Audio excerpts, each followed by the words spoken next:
Hey everyone, this is Walt Bayless. I'm absolutely thrilled to have with me a guru in the sales world. This gentleman not only is a certified parent extraordinaire, he's the man that actually claims that he has skills in raising children, which is very, very brand new to me. He's also built up an incredible sales training agency. He's worked with thousands of people all across the world, starting decades ago where he was actually recruiting salespeople and then moving into a sales training and management organization. He is none other than Jeff Goldberg, and it is my pleasure to introduce him. Jeff, thanks so much for joining me on the show.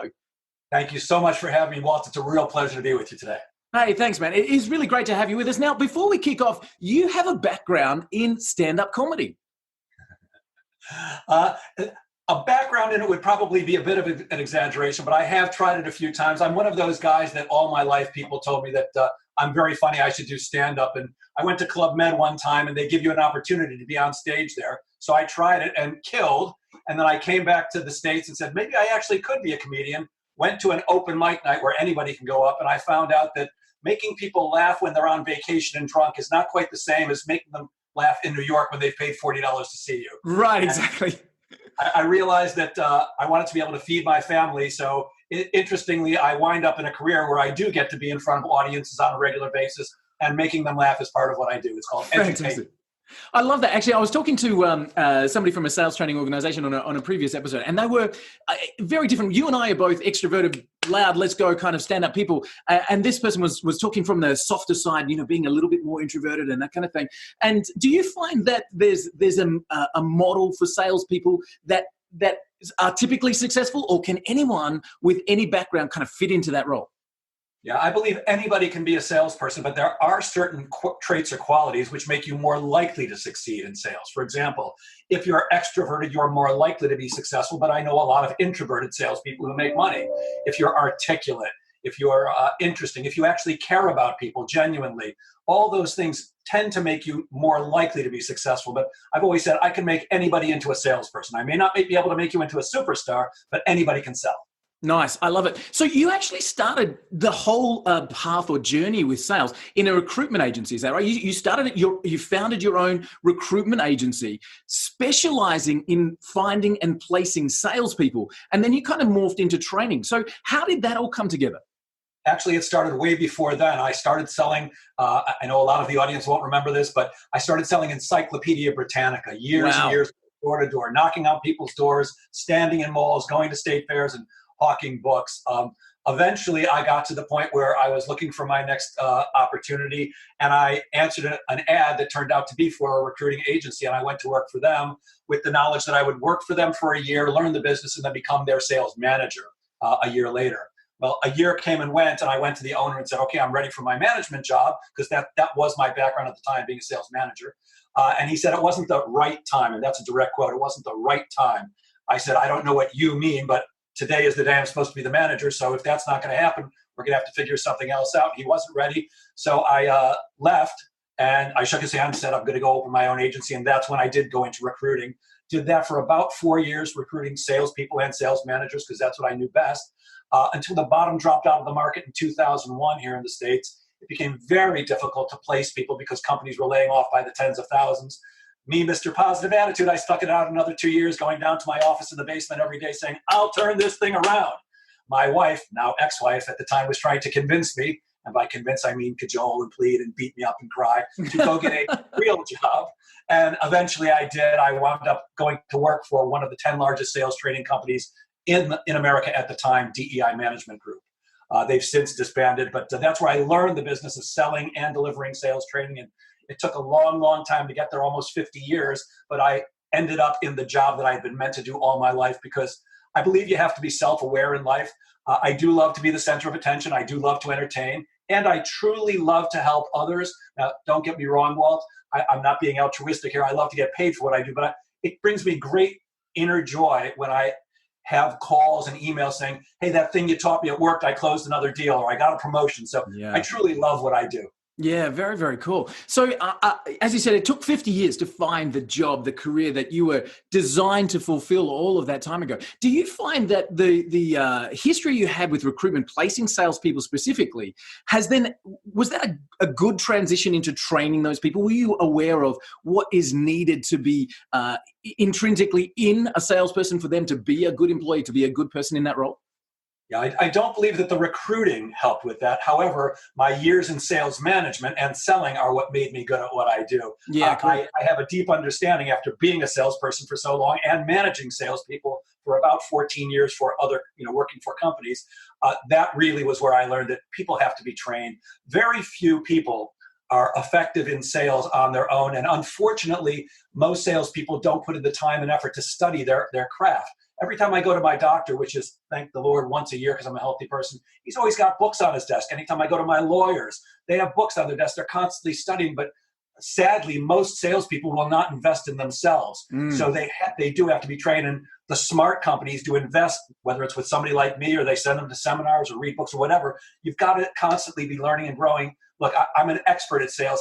I always like to say I'm so good at selling that people pay me to teach their people how to sell. But I'm still reading just about every book that comes out on the market because I've got to know when somebody else comes up with something that's maybe better than what I've got. And I'm constantly trying new things, testing and measuring, seeing what works, passing it on to others. I love it. I remember for myself from a sales perspective, as somebody that was trying to do well in selling, it literally turned around for me in a conversation with my boss, who became my mentor at that time, where he said, look, you're either going to be really, really good at this or you're not. And that's your choice. And I had this personally, it was a stigma about being a salesperson. It was something that I was embarrassed to tell my friends, my family at gatherings and social parties. And the day that I said, no, my choice is to be a professional.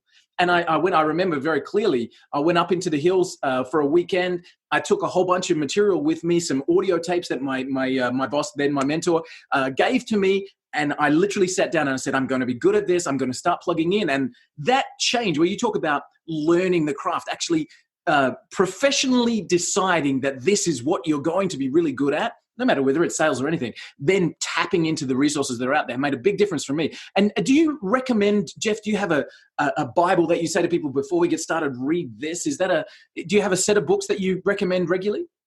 No, certainly I do like the things that were written by my ex-boss, Steve Schiffman, high efficiency selling, cold calling techniques that really work. He and I don't get along so well anymore, but I think his stuff was really brilliant. And I think it also takes a mindset shift, which is what you were just talking about. You made a conscious choice to be good at selling. And I'm going to guess that you're familiar with the name Zig Ziglar. Of course.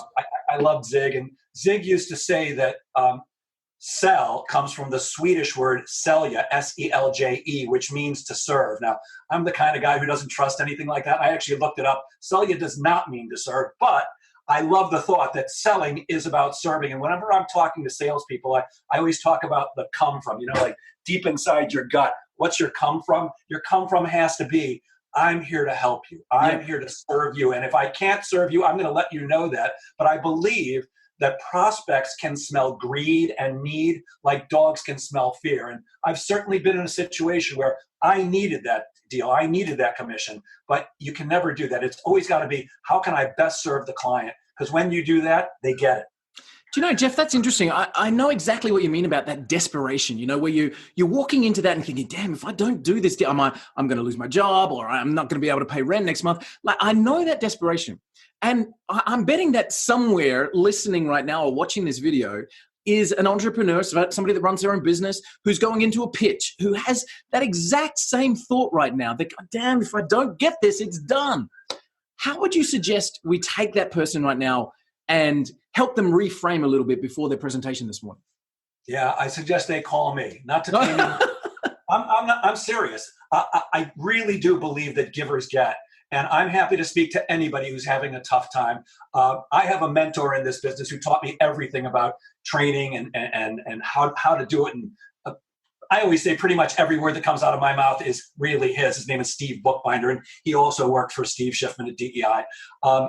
He taught me just about everything I know about the business, and he feels the same way. It's about giving. But Steve, as good as he is, and as I often call him, what would you do about this program? How would you design this? He calls me from various parts of the world just to say, you know what, I need a dose of Jeff. I need a little pick me up because it just happens to be one of my strengths. So if somebody's out there struggling, I'm happy to have them email me or call me, and I'll talk them off the ledge. Now, if they don't want to do that, then you need someone that you can talk to, because most people typically can't bring themselves out of a funk.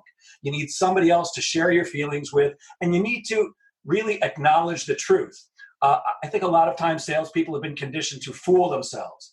Well, I'm really good at this, and I can do anything, and I love a positive attitude. I promise you, I'm a positive attitude kind of guy. But there does come a time when you've got to admit, I'm doing something wrong, and I need some help. And it's the advantage when you're doing a pipeline review. You can't really review your own pipeline. It's like you can't solve your own romantic problems, but you can solve everybody else's. So you need somebody else to talk to, whether it's a professional coach like me, a friend.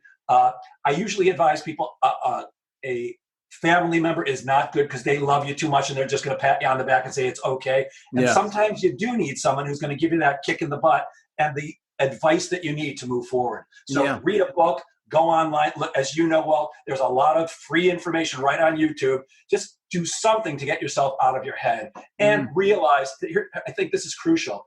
Realize that one of the beauties of being in sales is you can change your situation in an instant. You could be broke one day and have $20,000 the next. Yeah, absolutely. And it's very exciting. Yeah, I do too. I think, and especially for people who are in control of their own destiny, and anybody that's in that kind of environment, whether they're running their own business, starting their own business, driven as a salesperson, as an entrepreneur, those are the people that can make that kind of choice, where they can say, everything's going to turn around in that instant. And because we're in that, I guess, group, we get to set that future, which is excellent. Do you find that there's a technique that you teach people, Jeff, to be able to understand a client's needs better? Do you have a set technique for that to be able to help them open that sale up? Of course I do.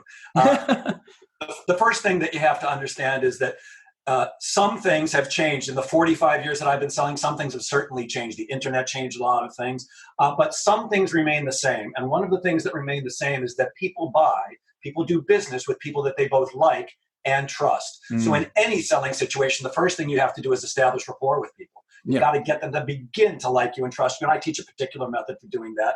But then comes the important part. Most salespeople believe that selling is about being a great presenter and a strong closer. And those are both very nice to have, but they're not crucial. What all great salespeople have in common are three things. One, they are the best question askers, the best interviewers, because sales is truly all about asking the right questions. In fact, I believe this. If you ask the right questions and listen actively, your prospect will tell you everything you need to know in order to help them choose to become your customer, because you're not going to talk them into anything. As good as you probably are, as good as I am, and as good as everybody in your audience is, all put together, we're not good enough to talk anybody into anything that they don't want, don't need, or can't afford. But I can have a conversation with you where I ask a bunch of questions to find out what you're doing now, what you want to accomplish. So the first thing is you've got to be a great question asker. The second thing is you've got to be a great listener. And most salespeople, unfortunately, and this is a technical sales training word, most salespeople suck at listening. They're horrible at it. They think they get paid to talk, but they really get paid to listen. I get paid to talk, but not when I'm selling. When I'm selling, I get paid to ask questions and listen. The third thing you've got to be is a great storyteller. All great salespeople are great storytellers, and they tell a particular type of story, which I like to call a verbal proof story. And that's a story about somebody else like you, Mr. or Ms. Prospect, who by doing business with me lived happily ever after. If you do those three things, you can sell. I love that, because that style of questioning and interviewing and listening actively is amazing. Jeff, I get to the third point and I go, ooh, what if I don't have any stories? What if I'm new? What if I'm starting out and I don't have the successful Mr. and Mrs. Jones story to tell new prospect? How do I bring that into play? Aren't you a good question asker? And as a matter of fact, I got that question today from an audience of real estate salespeople. Jeff, I'm brand new. I have no stories. Well, here's the thing. You know other people in your organization, unless you're totally on your own. There are other people in your organization that have success stories that they can share with you. And the only difference is when you relate them to a prospect, you don't say I, you say we. There are always success stories that you can tell. I love the, I had somebody. It's crucial, by the way, Walt, because buyers have a built-in resistance to buying. I believe that when you walk into somebody's office or they come into yours, they have a brick wall built in between you and them, and they've hung a sign on our side of the wall, and it says, I'm not buying anything. And if I do buy anything, it's sure not going to be today. Well, it's our job to help them break down the brick wall bit by bit for themselves, and a success story like that helps them to break down that wall. Yeah, definitely. I remember clearly coming back to the real estate people. I remember I had a very short tenure in real estate, and I remember the sales manager at that particular organization said to me, "Now, the first thing your new listing person is going to ask you is how many houses have you sold? And I want you to look them dead straight in the eye and say, none. You'll be my first. And what that means is I'm going to give you everything I've got to make sure that this is a success." And that can be in its own story in itself. Truthfulness, making sure that the stories are truthful. So don't ever fabricate the story to make it come through. Jeff, I have a lot of people who come to me and they're in the situation where they're, as we talked about, that group of people, driven individuals, etc. And they'll say to me, I've got this great idea, program, app, whatever it might be. I'm a business owner, but I'm not a salesperson. And I'm finding myself, I need to be talking to these prospects. What do you say to someone who's not a salesperson, in inverted commas, about how they can change that mindset for themselves? Sure. I actually do a program called Selling for Non-Salespeople. And the first thing they have to understand is that while sell is a 4-letter word, it's not a bad word. I think many people, and you kind of touched on this earlier, they have the opinion that selling means lying. Selling means being a thief. Yeah, I don't know about where you are in Australia, but here the traditional joke is used car salesperson. Of course. That they're scummy and that they rip people off. Now, I know that that's not necessarily true for everybody, but there are certainly some. So a lot of people have the feeling, I don't want to be a used car salesperson or whatever they don't like about salespeople. So the first thing to understand is what we talked about earlier, that selling is really serving. Your job is just to help people get what they truly need or what they truly want, things that are going to help them. So I can tell you that when I'm talking to my prospects, I truly believe that what I have is going to help them. My tagline is, we help companies and individuals get measurable and sustainable sales increases. So if my come from is I want to serve you and you're a sales organization, how would you possibly not want a sales increase? Yeah. So that if they shift their mindset to, I'm trying to push something on you that you don't want to, I have something great for you that really could do wonderful things for you and your organization, it should be easier. And they have to get past that thing about that selling means lying. Selling doesn't mean lying. In fact, I believe if your boss, if your company asks you to lie, the next words out of your mouth should be, thank you so much, I'm on to the next business, because Great. I'm not going to lie for it.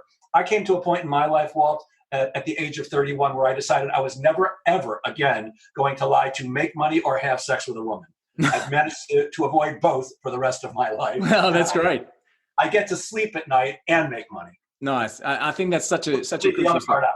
No, I think that's such a crucial step. And, the belief from the non-salesperson, understanding that your belief in what you do. So if you are a business owner and you're going into a pitch, or you're a salesperson that has a product to present, the belief in what you have is absolutely crucial. And as we said before, you can feel the greed when you walk in. If you've got that, I want the money from this, you can feel that from a mile away. And at the same time, you can feel belief from a mile away. So if you don't have belief in what you're selling, go and get some for a start. Go and talk to, if you're a salesperson, go and talk to the MD, go and talk to the business owner and find out why this company is so great, so that you are sold on what you're about to walk in. And then the other thing is, as you're thinking to yourself, I have the belief, I've got this great solution. I've got to get this round peg into a square hole. Your job, as you said, with the questions, is to be able to take the edges off that square, that wall that's in front of the person. The most effective way, as you know, to break through that wall is to find out what they're doing. What are they up to? And I love the first question I was taught sitting in a sales presentation. Hi, thanks. Nice to meet you. Thanks very much for your time. What am I doing here? Why did you invite me here today? And 9 times out of 10, the next thing that comes out of their mouth will be the close that you need anyway. So, well, I always start out with, so how can I help you?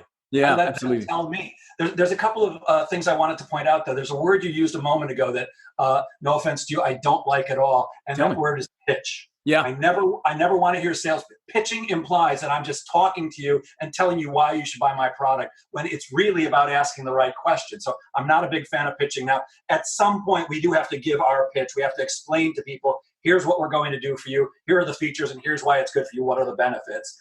The other point that I think is crucial, especially for a business owner who maybe is a solopreneur and isn't comfortable with selling, it's something that clearly you have, and that word is energy.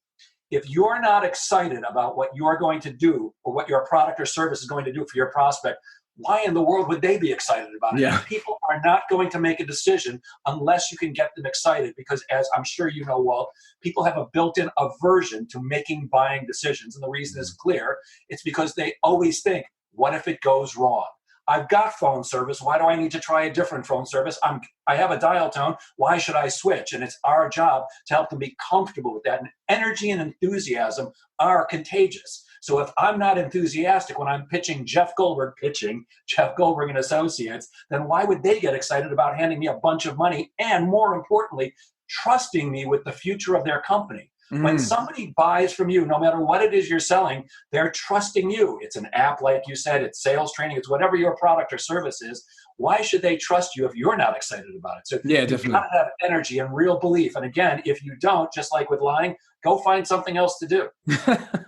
No, that's exactly right. And you know, coming back to where we started from with that energy and the introvert extrovert kind of thing, I think there can be belief and complete energy about the solution that you hold in your hands quietly. It comes out of your eyes. You don't need to say a word to have that belief, right?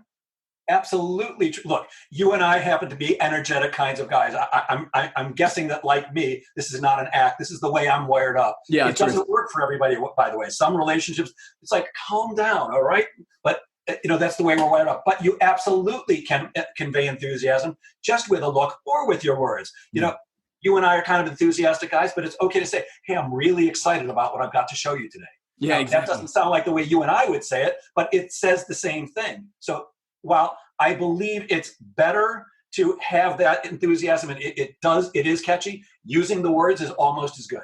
Yeah, definitely. And as we know from so many studies that 90% of the communication is nonverbal anyway. It doesn't matter what you're saying. The energy, as you said, comes from within. Now, Jeff, one of the things that really intrigued me about your organization, I'm going to give you a little bit of a plug here. It's jgsalespro.com. One of the things that intrigued me was that you actually offer a complete outsourced sales management program where you literally, any business in the world can come to you and they can have you manage their sales team all the way from recruiting, like employing somebody, monitoring them, setting those KPIs, solving the sales challenges, and helping them increase their KPIs.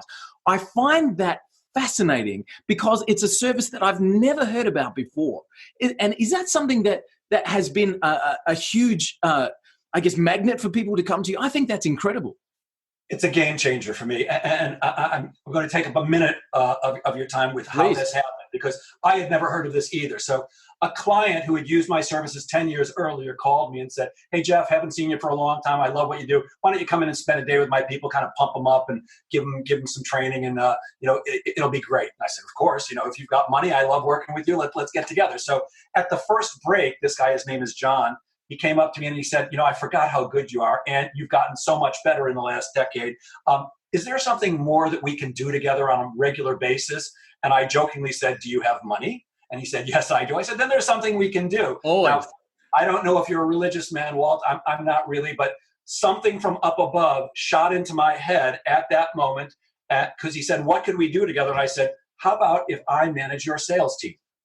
And he looked at me and said, you want to come work for me? I said, no, I don't want to do that at all. I'll manage them on an outsourced basis. Now, Walt, I promise you, I never, ever in my life thought about doing that. It really just popped into my head in the moment. He said, what would you charge me to do that? And I gave him the number, and it was done on the spot. And I was managing his 7 salespeople from across America.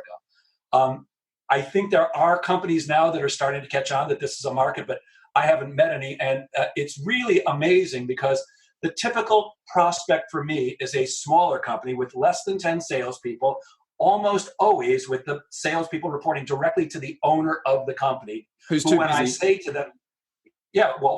them, what would you do with your time if you didn't have to manage your salespeople? Typically their eyes light up, because A, they admit to me they don't know the first thing about managing salespeople, and B, they should be running their entire company. And if you're doing it right, salespeople do take up some time. So that's how outsourced sales management was born. And I currently am managing 2 companies, one right here on Long Island, another one that's in the middle of America with a sales team across the country. I love it. Video conferences. I do private coaching with them twice a month. It's really effective. And it's not as effective as having a full-time on-staff sales manager who knows what they're doing, but it's way more effective and certainly way more cost-effective than the owner of the company doing it themselves. And I've been the one company I've been with for 2 years, we've showed a 15% increase in sales year over year, and the owner of the company attributes that to me, and I'm honored that he does. Yeah, I think that's amazing, Jeff, because, from as a salesperson myself, I can go out and sell. Managing salespeople, however, different kettle of fish, because there's all of those egos that you've got to keep in check. Not only that, you've got to keep the skills up to date. You've got to be able to help them with their sales challenges. So that's why I found that absolutely fascinating as a service, to be able to go all the way from, okay, you need a new salesperson, I'll advertise, recruit, interview, all that kind of stuff, place the salesperson, train the salesperson. I find that fascinating, that that's a service that's available to an entrepreneur, because that might actually be a game changer for anyone that's listening, Jeff. They might be sitting there going, oh my God, really? Somebody that will actually teach my salespeople to sell my product, and I can just, do what I think that's going to be amazing for a lot of people. So yeah, really cool. I run the weekly sales meeting. I do the pipeline reviews and all the other things that you said. I interface with management. I take everything that they're saying, want the company to do, and I pass it on down. And again, it's not the same as having a full-time on-staff sales manager, because I don't understand necessarily the industry. Like, one of the companies I manage is a moving and storage company. I don't really know anything about moving and storage, and I can't answer questions about pricing. But anything regarding sales, how to close a deal, how to move something forward, I help with. Yeah. So it is pretty cool. It's the least profitable thing I do. A day of I make as much for a day of training as I do for a month of sales management, but it provides a great result because I work with the people ongoingly. As I'm sure you know, a day of training all by itself doesn't really do much without reinforcement. So the fact that I get to work with these people long-term really produces an excellent result. It's very rewarding. Definitely. I love what you said before. You had a colleague that you hadn't seen for 10 years called you up and said, hey, can you come and pump up my team? And then you were saying, that one day of pump up has that limited window of results. But as we know, getting that motivation is like taking a shower. It's something you got to do on a regular basis. Additionally, I don't consider myself a motivational speaker. Now, I'm often introduced that way, and I do a speech on motivation, but that's not my purpose when I'm with salespeople. But when you're excited and enthusiastic and fun, people do get pumped up. But my job is not to pump them up. My job is to give them the skills that they need to do their job better. Nice. I like it. I love the thought from Jim Rohn as well. He says, life change doesn't start with motivation. Life change starts with education. If you take an idiot and motivate them, now you've got a motivated idiot. So now you've got to do that education step. Jeff, can I wind back a little bit? You've had 4 decades of sales related enjoyment in life, being able to have all those different experiences. Knowing what you know now, what would you do differently? Knowing what I know now, I would have paid way more attention in school, and I would probably be a hedge fund manager right now, making a heck of a lot more money. However, I probably would have listened to the advice that I would give anybody else more often, and that is prospect consistently. It's the number one game changer for all salespeople, including myself, who, look, I'm a professional sales trainer, but much like a carpenter whose house is falling apart, sometimes I don't listen to my own advice. And the first thing that any salesperson has to do, and the number one challenge of every organization I walk into, and I've worked with world-class organizations like Cisco and Siemens and Citibank and Aramark and tiny companies you've never heard of, but the number one challenge is almost always, my lazy-ass salespeople simply are not seeing enough prospects. You've got to prospect consistently. And consistency, well, first of all, you've got to do it effectively and consistently. And the challenge is that when we sell, we tend to create a problem for ourselves, because when we sell, we now have to deliver on that. And the first thing to go when we get busy is prospecting. Now, there's a direct relationship between prospecting and getting paid, but it's not prospect today and get paid tomorrow. It's prospect today and get paid somewhere way down the line. In my world, it's about 4.5 months from the time I first meet with somebody till the time their check lands into my hands. So that means if I don't prospect today, I can't get a paycheck for 4.5 months from today. And if I don't prospect tomorrow, I can't get a paycheck 4.5 months from tomorrow. Now, I own my own business. When the checks come in, they do go into my pocket. So I don't need a paycheck every day. I don't even need a paycheck every week. However, with one kid in college and 2 more that'll be there next year, an ex-wife who wants to get paid every month, a dog that needs taken care of who's relaxing right behind me, like everybody else, I have expenses and bills to pay. I can't really go months and months without a paycheck. So a couple of weeks, not a problem. But if anybody in sales has experienced what I like to call the ups and downs of selling, a good week followed by a bad week, a good month followed by a bad month, a good quarter followed by a bad quarter, it's almost for certain at some point they've dropped off completely or at least reduced their prospecting. So the number one piece of advice I can give for anybody is prospect consistently. If you're seeing enough prospects, you could stink at selling, but you're going to close somebody. Now, that's not a recipe for success, but it starts with seeing enough prospects. Yeah. Jeff, can I ask your opinion then? There's an amazing book, which I loved, called From Impossible to Inevitable. And the name of the author escapes me, but if you Google that, you'll find it very quickly. And he talks specifically about the separation between prospecting and selling. And the concept there is that salespeople typically hate prospecting. You know, that is just, it's almost like a given. And the prospecting is me too, hands up. The prospecting is, as you said, the necessary fuel for getting everything else moving in the engine. So what, in the book, what is actually spoken about is separating the two roles very distinctly. Now, in a lot of cases, there's an opportunity to outsource the prospecting so that we have qualified leads going to the sales team. If that's not possible, then in the book he talks about separating the roles personally. 3 hours in the morning on prospecting, 3 hours in the afternoon on sales appointments, and literally splitting the calendar to make sure that those jobs are completely separate. So I guess my question to you is, what are your personal thoughts as a sales trainer, as a sales coach, on separating the roles, and subsequent question, on outsourcing the prospecting to make sure that the pipeline's always full? Right. So first of all, if you can outsource the prospecting and you actually get good qualified appointments at a reasonable price so that your cost of acquiring a sale is not too great, then that's a great thing to do, because I love it when salespeople can focus on nothing other than going out and selling. In fact, when I'm the sales manager, I always tell salespeople, I've only got one job: take away every obstacle and every excuse. I just want you to sell. So if you can find an organization that can provide you with highly qualified leads that are worth the money, I say that's terrific. The flip side of that is that nobody cares more about your appointments than you do. Yeah. So I find that it really is almost always the salesperson that has to make the appointments themselves. I used to have a partner, and we invested a lot of money in 1 year trying various companies that promised us great results, and not a single one of them produced results that were anything worthwhile. So what I do like is what you said about separating the jobs. I don't know if it has to be half a day and half a day. I'm a very big on tracking metrics and figuring out let's think about cold calling on the telephone for a second.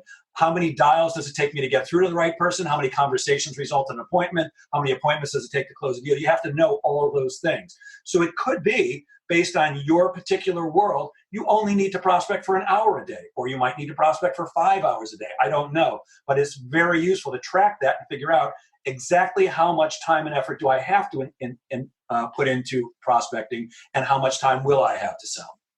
Absolutely. So, and separating those two out, is there, this is probably an industry specific question, Jeff, but are you finding that, especially with the change of technology, there are different, ways of that cold prospecting now than there ever was before? Of course, we've got the traditional smile and dial on the phone, 100 calls in an hour, kind of trying to find those appointments for the week. And now you have cold email, you have, outbound marketing, you have lots of different methodologies. Have you found any of them to be ineffective these days versus the new stuff coming through? I don't find anything to be ineffective or particularly effective. In fact, I find that today there's almost nothing that is as effective as it used to be. Let's take cold calling on the phone.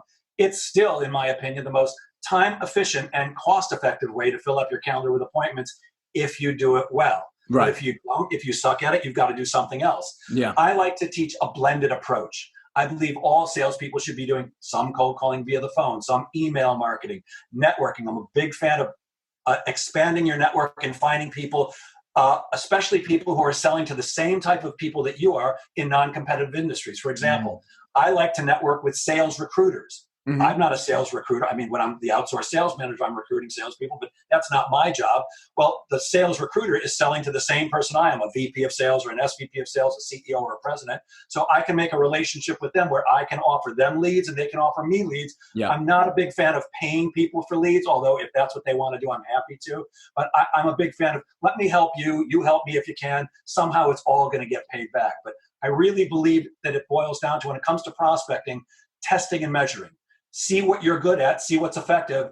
If you're great at email marketing and that brings you in enough leads, do that 100% of the time. If you're good on using LinkedIn, use that. But I find that most people, they need a blend.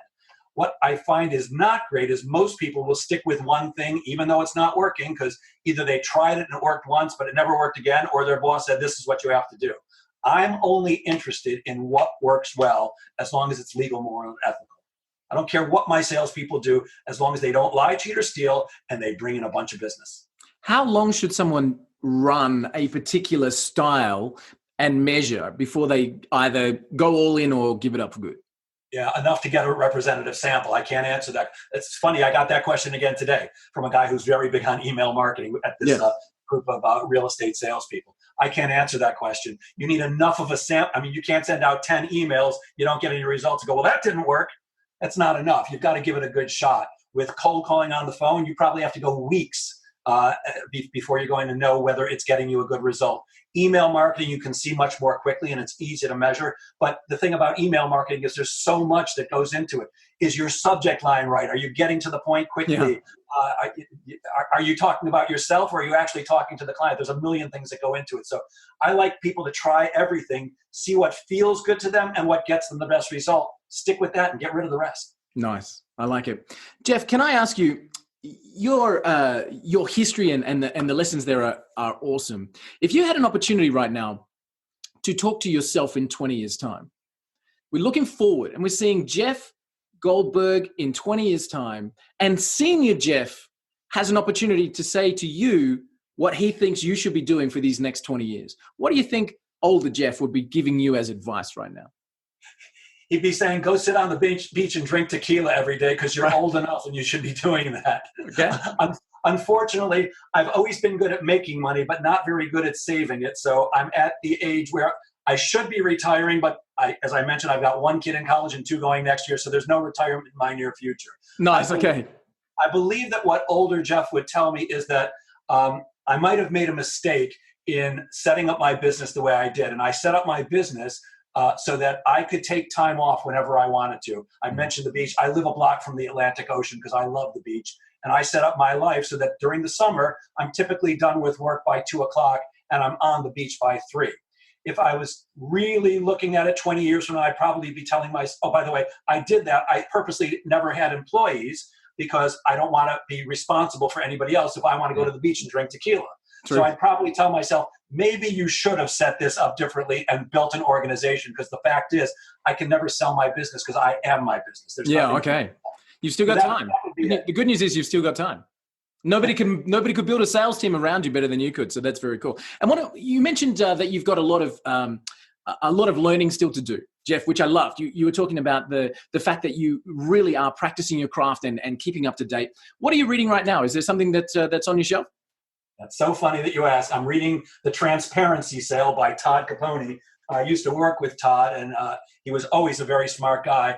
As I'm reading his book, I had no idea how smart he is. Wow. The Transparency Sale is a brilliant book. And here's the interesting thing. I'm going to have to post on LinkedIn about it soon, because as soon as he wrote it and it was published, I posted, you've got to read this great book by Todd Capone. And as soon as I finish it, I'm going to have to go back and say, I really shouldn't have told you that because I hadn't read the book. But now that I've read it, you really have to read this book. It's fantastic. Fantastic. So that's the Transparency Code by Todd. Transparency Sale by Todd Capone. Nice. Fantastic. We'll make sure that that's in the show notes. Jeff, again, thank you so much for your time. I'm really grateful for the chance to jump on to talk sales with you, help a few people get through some of their blockages that they've got with presentations, etc. What's next for you, Jeff? Where will we see you setting up in the horizon?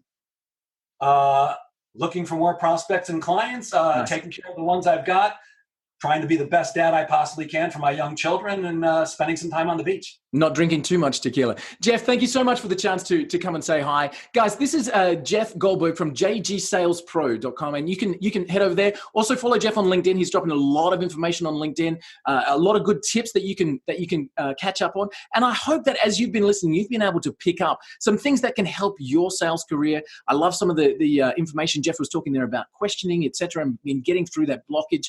And Jeff, again, thank you so much for the chance to come on and chat to you about this. I know that, as somebody said to me once, a business without sales fails. And I think if you take that methodology forward, that mantra forward, that as long as you're passionate about what you have and you're willing to serve others in a conversational way, that you'll never be short of the opportunity to sell your product. So again, Jeff, thank you so much for your time. Guys, this is Jeff Goldberg, jgsalespro.com. And again, man, thank you so much for coming on the show with us. Thank you, Walt. It's been a real pleasure. Cheers, man.